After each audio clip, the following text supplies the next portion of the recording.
तो स्टेट के एलिमेंट्स कौन कौन से हैं? तो हम स्टेट में एलिमेंट पढ़ते हैं। पहला एलिमेंट है स्टेट का, वो है पॉपुलेशन।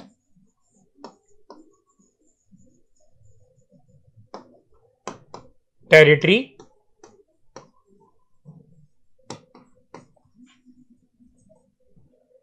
गवर्नमेंट,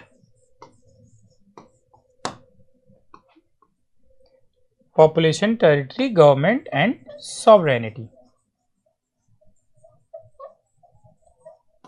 ये चार कंपोनेंट हैं जो स्टेट को बनाते हैं। स्टेट, ये जो कैपिटल लेटर में एस लिखा है, स्टेट ये हमारे उत्तर प्रदेश मध्य प्रदेश जैसा स्टेट नहीं है। स्टेट हम राजनीति की भाषा में देश को एक राजनीतिक जो एक पॉलिटिकल एसोसिएशन होता है उसको हम राज्य कहते हैं। तो राज्य राष्ट्र से अलग है, राष्ट्र एक अलग कल्पना है, राज्य एक अलग कल्पना है। ये जो मॉडर्न स्टेट की जो कल्पना है वो आई है 1648 से।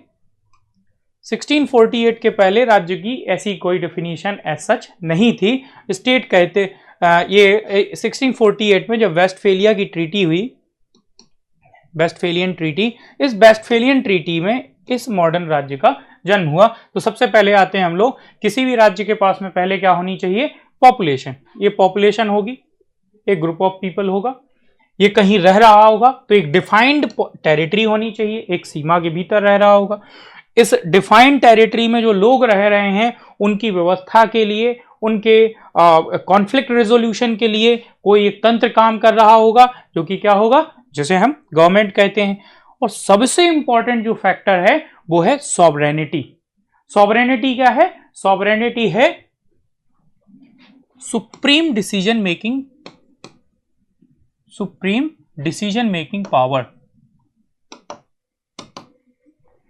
ये जो सुप्रीम डिसीजन मेकिंग पावर है इसको हम कहते हैं सॉवरेनिटी। मतलब अपने मैटर में, अपनी पॉपुलेशन, टेरिटरी और गवर्नमेंट के मैटर में, चाहे वो एक्सटर्नल हो या इंटरनल हो, उसके मैटर में वो डिसीजन लेने की इंडिपेंडेंट पावर का होना ही क्या कहलाता है? सॉवरेनिटी कहलाता है। अगर ये तीन एलिमेंट हैं और चौथा एलिमेंट नहीं है तो हम उसको स्टेट की कैटेगरी में नहीं रख सकते, वो स्टेट की कैटेगरी से बाहर हो जाएगा। फॉर एग्जाम्पल, जैसे कुछ टर्मिनोलॉजी है, जैसे कि कुछ होते हैं वैसल स्टेट्स।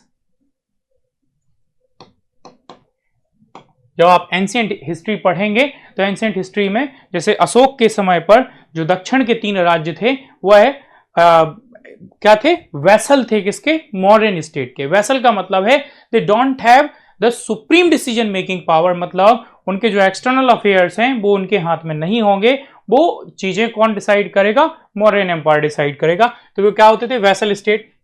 ठीक वैसे ही मिडिवल पीरियड में आप देखिए, तो जब मुगल पीरियड में आप देखेंगे तो जो राजस्थान के स्टेट्स हों या अन्य जो इंडिपेंडेंट स्टेट्स थे, उन सबके पास में ऑटोनॉमी तो थी, अपने विषय में तो वो डिसीजन ले सकते थे, इंटरनल मैटर्स में, डोमेस्टिक मैटर्स में। लेकिन कोई भी एक्सटर्नल मैटर हो, ट्रीटी साइन करना हो, किसी से वॉर वेज करना हो, किसी का सहयोग देना हो, तो उसके लिए उनके पास में शक्ति नहीं थी। ऐसे स्टेट कहलाते थे वैसल स्टेट। वैसल स्टेट का मतलब होता है जो एक सामंत की कैटेगरी में आता है। They have suzerainty but they have autonomy but they don't have sovereignty, supreme, अपनी हर चीज को वो अपने से डिसाइड नहीं कर सकते। तो जैसे सॉवरेनिटी है वैसे ही एक कंसेप्ट होता है सुजरैनिटी। सुजरैनिटी, इस सुजरैनिटी कहते हैं आधिपत्य को, है ना, आधिपत्य। जैसे कि समुद्रगुप्त का जो शासन था, समुद्रगुप्त जिन लोगों को जो उसके लिए बहुत इंपॉर्टेंट स्टेट नहीं होते थे, वो उसकी क्या कर लेते थे? सुजरैनिटी को एक्सेप्ट कर लेते थे, मतलब उसके आधिपत्य को स्वीकार कर लेते थे। मतलब कहने का वो मानते थे कि हाँ, हम कुछ मैटर्स में ऑटोनोमस हैं लेकिन बाकी मैटर्स में हम आपके ऊपर डिपेंड हैं। तो सुजरैन उसको कहते हैं, आधिपत्य को स्वीकार कर लेना है। ऐसा आपको ये सुजरैनिटी राजस्थान के जो स्टेट्स थे उनका भी मुगल पीरियड में यही हाल था कि वो किसकी सुजरैनिटी को इन्होंने एक्सेप्ट किया था? मुगल जो डायनेस्टी थी उसको। फिर दूसरा वैसल स्टेट। फिर कुछ होते हैं प्रोटेक्टोरेट। प्रोटेक्टोरेट, ये प्रोटेक्टोरेट क्या है? प्रोटेक्टोरेट जैसे पहले सिक्किम था, मतलब हम सर्टेन आपकी जो गवर्नमेंट की चीजें हैं उसको कौन मैनेज करेगा? दूसरी कंट्री मैनेज करेगी। It means they don't have sovereignty, they don't have full independence, उनके पास अपनी कोई फुल इंडिपेंडेंस नहीं है। जैसे कोई स्टेट दूसरे स्टेट की एक्सटर्नल अफेयर्स, कम्युनिकेशन और सिक्योरिटी को अपने हाथ में ले ले तो उस स्टेट को हम क्या कहेंगे, प्रोटेक्टोरेट कहेंगे, कि उसके पास में 3 एलिमेंट नहीं है। जबकि सॉवरेनिटी क्या कहती है, सारे डिसीजन लेने की पावर किसके पास में होनी चाहिए, एक सिंगल एंटिटी या स्टेट के पास में होनी चाहिए। तो ये था states element, population, territory, government and sovereignty. अब एक दूसरा कंसेप्ट भी है, ये जो सॉवरेनिटी है या ये जो स्टेट है, ये कैसे फॉर्म है, ये एब्स्ट्रैक्ट फॉर्म है, एब्स्ट्रैक्ट है। एब्स्ट्रैक्ट मतलब ये अमूर्त रूप हैं, दिखाई तो नहीं देते लेकिन ये एग्जिस्ट करते हैं। तो इसी का कंक्रीट फॉर्म क्या है, गवर्नमेंट। तो भारत, कोई कहे भारत राज्य कहां है, तो भारत राज्य ऐसी एक क्या है, एक हमारी कल्पना है, वो वास्तव में तो ऐसे दिखाई नहीं देता। दिखाई कब देता है, सरकार के रूप में। तो वो जो स्टेट है या जो हमारी जो सर्वोच्च शक्ति है वो हमें किसके रूप में दिखाई देती है, हमारी सरकार के रूप में। सरकार का मतलब एग्जीक्यूटिव हो गई, लेजिस्लेचर हो गई, जुडिशरी हो गई, ये उसका क्या है, एक कॉन्क्रीट फॉर्म है, उसका एक मूर्त रूप है, एक टेंजिबल फॉर्म है जिसको हम देख सकते हैं। ठीक, अब दो एक चीजों का हम लोग और brief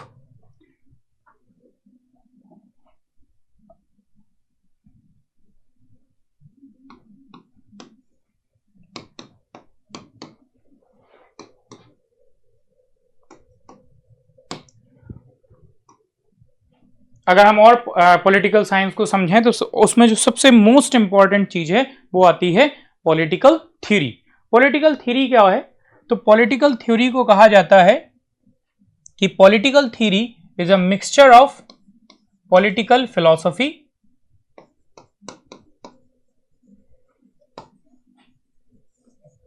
and political science.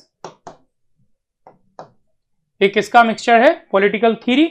Political theory is the mixture of, या political theory is the amalgamation of philosophy and science. तो पॉलिटिकल फिलॉसफी और साइंस का ही मिक्सचर है पॉलिटिकल थ्योरी। अब ये पॉलिटिकल थ्योरी होता क्या है, या पॉलिटिकल थ्योरी में हम देखते क्या हैं, तो पॉलिटिकल थ्योरी होती है ये या तो एम्पेरिकल या जिसे हम कहते हैं नॉर्मेटिव।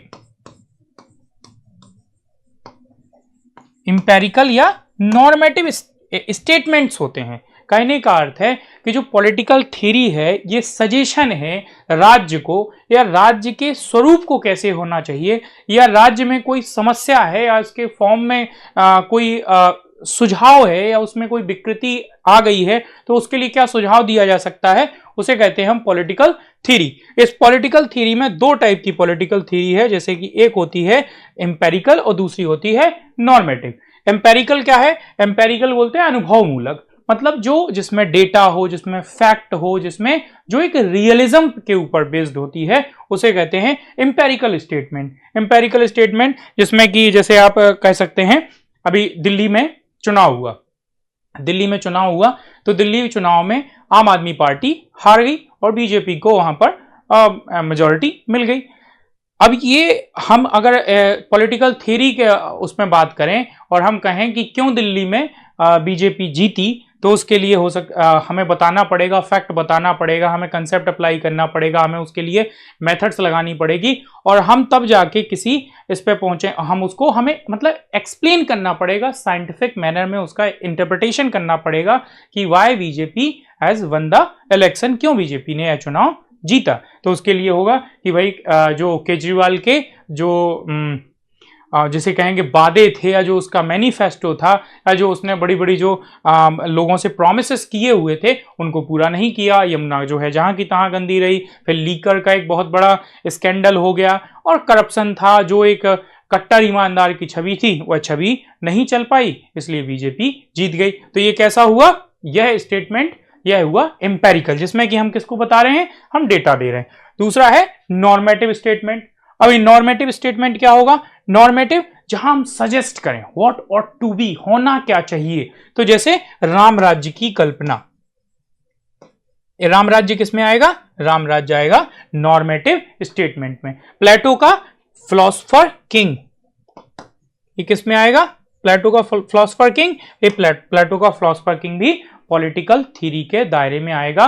तो पॉलिटिकल थ्योरी क्या है, पॉलिटिकल थ्योरी नॉर्मेटिव और एम्पेरिकल स्टेटमेंट्स होते हैं।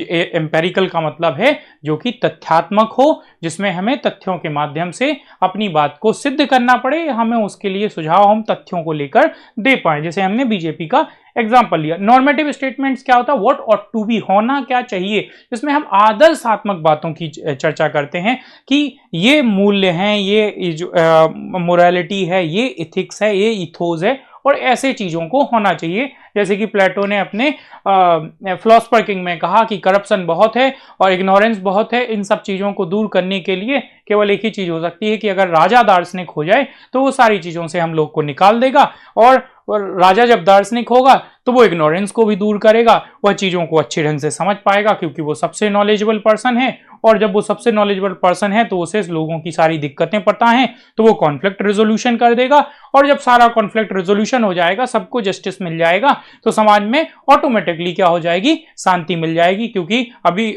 जो प्लेटो है वो किस समय पे जी रहा है, जबकि जो ग्रीक सिटी स्टेट्स हैं उनमें बहुत ज्यादा क्योटिक सिचुएशन है, स्ट्रगल की सिचुएशन है, और उसकी एक ही इच्छा है कि हम कैसे इस क्योटिक सिचुएशन से निकल पाएं। तो पॉलिटिकल थ्योरी अगेन ये बताती है, political theory is a result of its time, it is a result of it is the result of the conflict pervades in the society। तो जो सोसाइटी में जो कॉन्फ्लिक्ट्स हैं, सोसाइटी में जो प्रॉब्लम्स हैं, it is a solution to the problem, ये क्या है, किसी समस्या का सॉल्यूशन है। तो पॉलिटिकल थ्योरी अपने समय की, अपने राज्य की, अपनी राजनीति की जो भी समस्याएं होती हैं उसके लिए दो प्रकार के स्टेटमेंट दिए जाते हैं, उन्हीं को हम पॉलिटिकल थ्योरी कहते हैं। एक है एम्पेरिकल, एक है नॉर्मेटिव। ठीक, राम राज्य की कल्पना, तो गांधी जी की राम राज्य की कल्पना क्या है, गांधी जी ने कहा कि राम राज्य एक ऐसा राज्य होगा ना जहां पर शोषक और शोषित इनका भेद मिट जाएगा, शासक और शासित इसका भेद मिट जाएगा। कहने का मतलब अगर हम उसको लेमैन की भाषा में बोलें तो शेर और जो मेमना है वो एक ही घाट पे पानी पिएंगे। ये क्या है, राम राज्य, मतलब justice to all, exploitation of exploitation should be eliminated from the society and the establishment of the egalitarian society। एक समता मूलक समाज की स्थापना कर देना, एक न्याय प्रिय समाज की स्थापना कर देना, एक न्याय पर आधारित समाज की स्थापना कर देना, जिसमें कोई भी शासक शासित का, शोषक शोषित का, एक्सप्लॉइटेड और एक्सप्लॉइटर का कंसेप्ट समाप्त हो जाए, वो कंसेप्ट है राम राज्य का कंसेप्ट। ओके, अब नेक्स्ट एंड लास्ट जो कंसेप्ट बचता है वो है पॉलिटिकल थॉट।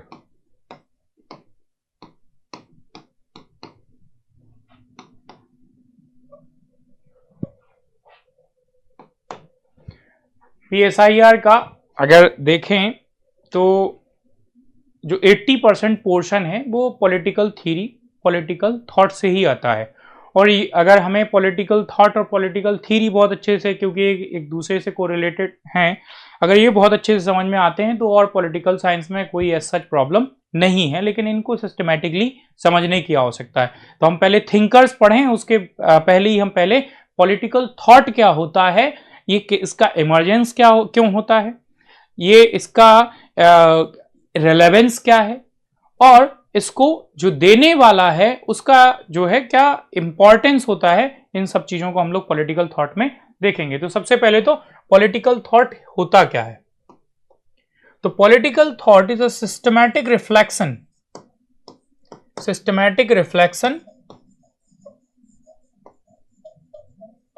ऑफ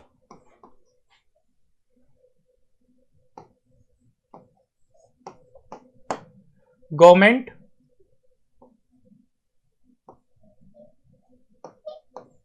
वर्क, या हम इसको दूसरे टाइप से देखते हैं, पॉलिटिकल थॉट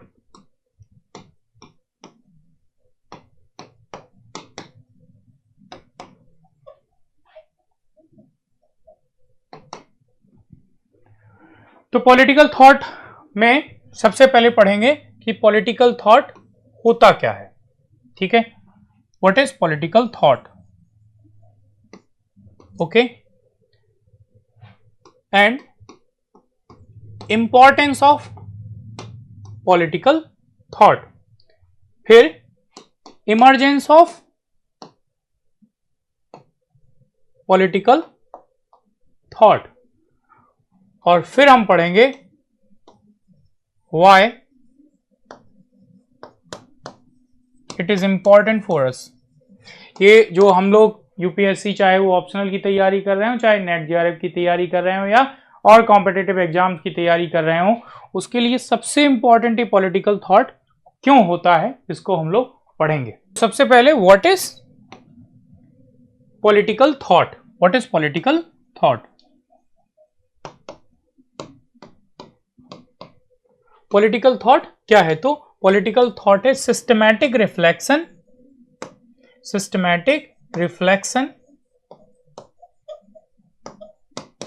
ऑफ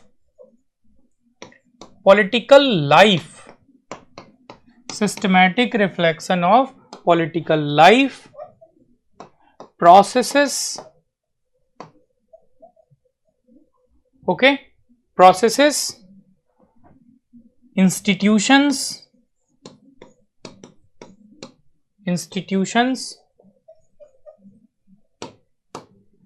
etc. ठीक है, तो systematic reflection of political life, process and institutions. तो जो एक राजनीतिक जीवन का, उनकी प्रक्रियाओं का और उनकी संस्थाओं के विषय में सिस्टमैटिक जो चिंतन है, उसको हम क्या कहते हैं? पॉलिटिकल थॉट कहते हैं। तो वन थिंग क्या है? Political thought is a systematic reflection of political life, processes and institutions. दूसरा, why do people, political thought में और क्या बताया जाता है?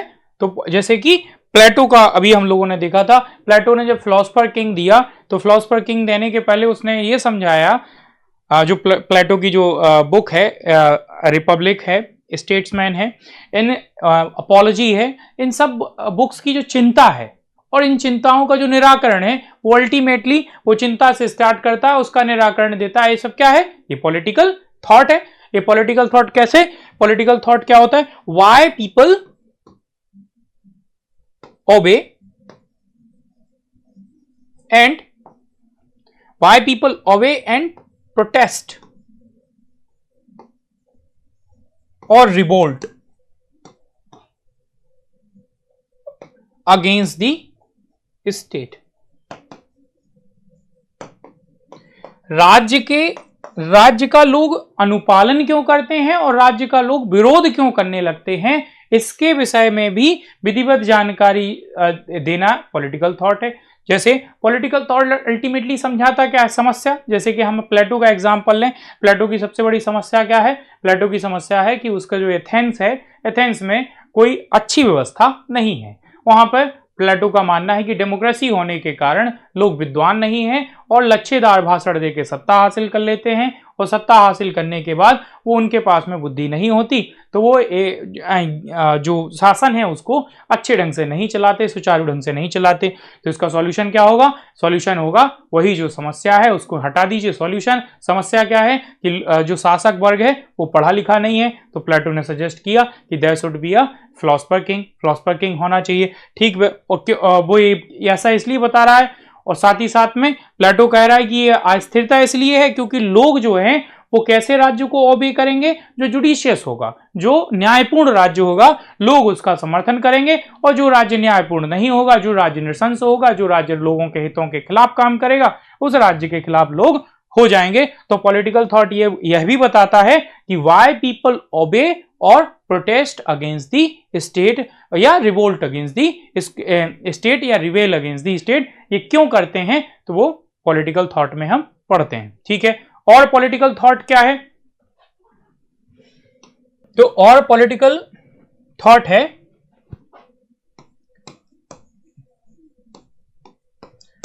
Political commentary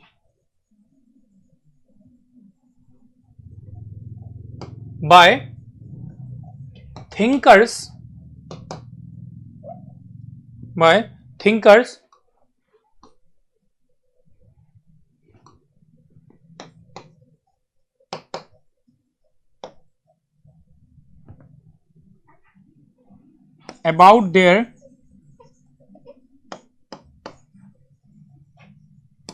about their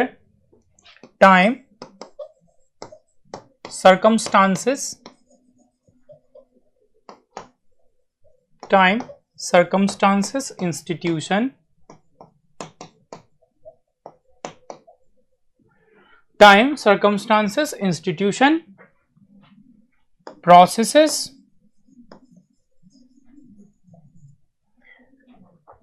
problems and activities. और आप उसमें जोड़ सकते हैं एंड सोसाइटी। तो political commentary by the thinkers about their time, circumstances, in institutions, process, problems and activity and society। जो राजनीतिक जो राजनीतिक चिंतक हैं या जो राजनीतिक जो विद्वान हैं, वो जो अपने समय के, अपने समय की परिस्थितियों के, अपने समय के संस्थानों के, अपने समय की समस्याओं के, अपने समय की जो उनके यहाँ प्रक्रियाएं चल रही हैं या जो समाज है उसकी जो व्याप्त सिचुएशन है, जो समस्याएं हैं, उनके विषय में जो एक टिप्पणी होती है, जो टीका की जाती है, उसके अच्छे बुरे पक्ष को और उसका अल्टरनेटिव क्या हो सकता है, उसका सॉल्यूशन क्या हो सकता है, इसके बारे में बताना या उसकी कमेंट्री करना भी क्या कहलाता है, वो हम उसको एक सिंपल लैंग्वेज में कह सकते हैं कि political thought is a political commentary bye political thinkers about their time, circumstances, institution, process etcetera is called political thought. Okay, ठीक। तो अभी हमने देखा कि पॉलिटिकल ये क्या है, पॉलिटिकल थॉट पॉलिटिकल कमेंट्री है। और पॉलिटिकल कमेंट्री किसके द्वारा है, एक पॉलिटिकल थिंकर के द्वारा है, अपनी जो उसके सर्कमस्टांसेस हैं, उसका इंस्टीट्यूशन है, उसके समय की जो पॉलिटिकल लाइफ है, उसके जिसमें वो रह रहा है, तो उसके विषय में बताना ही, एक सिस्टमैटिक ओपिनियन देना या सिस्टमैटिक कमेंट्री करना क्या है, पॉलिटिकल थॉट है। दूसरा हम कह सकते हैं कि political thought is time and place specific. ये कैसा होता है, जो भी पॉलिटिकल थॉट होता है वो टाइम एंड प्लेस स्पेसिफिक होता है। कैसे, अब जैसे आप देखिए, आप एक एग्जांपल लीजिए कार्ल मार्क्स का। तो कार्ल मार्क्स ने कौन सी थ्योरी दी, कम्युनिज्म। कौन सा सिस्टम दिया, डिक्टेटरशिप और प्रोलेटारिएट होना चाहिए। क्यों दिया, तो हम देखें कार्ल मार्क्स का टाइम कौन सा है। तो कार्ल मार्क्स का टाइम है जब क्या हो रहा है, यूरोप में इंडस्ट्रियलाइजेशन हो रहा है। यूरोप में इंडस्ट्रियलाइजेशन हो रहा है।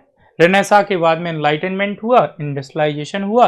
इंडस्ट्रियलाइजेशन की वजह से वहां पर क्या हुआ, मजदूरों का एक्सप्लॉइटेशन बढ़ गया। किसने किया मजदूरों का एक्सप्लॉइटेशन, कैपिटलिस्ट क्लास वहां के मजदूरों का एक्सप्लॉइटेशन करने लगी।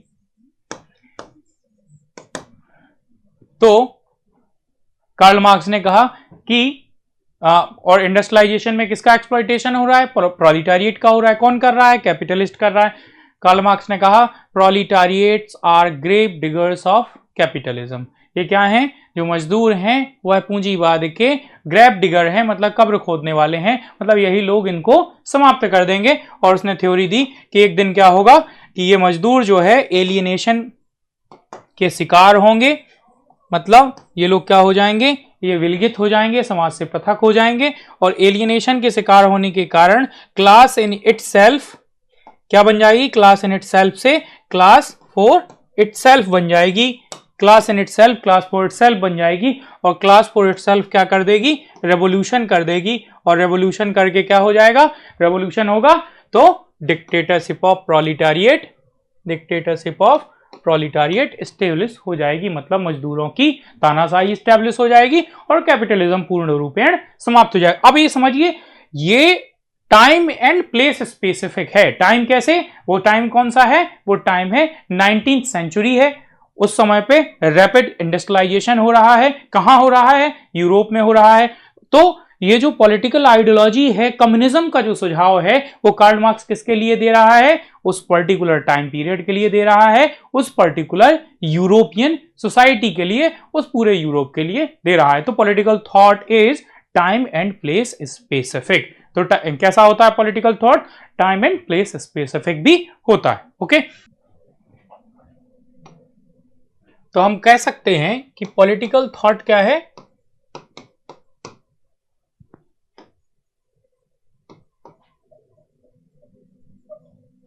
political thought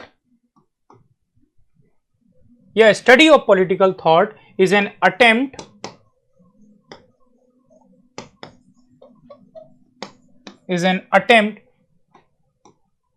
to understand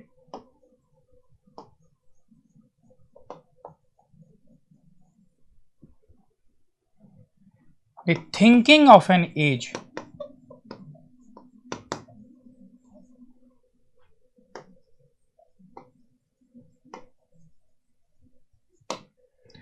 is an attempt to understand the thinking of an age। एक समय, एक काल विशेष की जो सोच है, उसका विधिवत अध्ययन करना क्या होता है, वो एक हम उसको पॉलिटिकल थॉट का अध्ययन कह सकते हैं।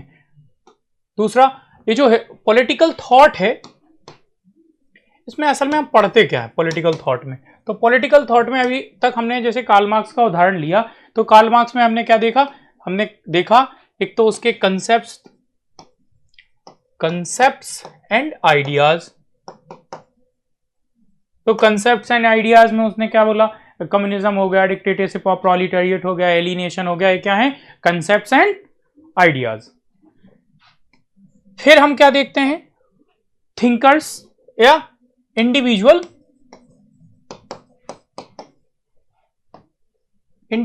थिंकर को पढ़ते हैं, और इस इंडिविजुअल थिंकर में हम क्या पढ़ते हैं, उसका बैकग्राउंड पढ़ते हैं, उसकी अपब्रिंगिंग पढ़ते हैं, उसके बारे में हम जानते हैं, उसके हम समय के, उसकी पर्सनालिटी के बारे में जानते हैं। दूसरा, हम पॉलिटिकल थॉट में हम क्या पढ़ते हैं, तो आइडियोलॉजी एंड मूवमेंट।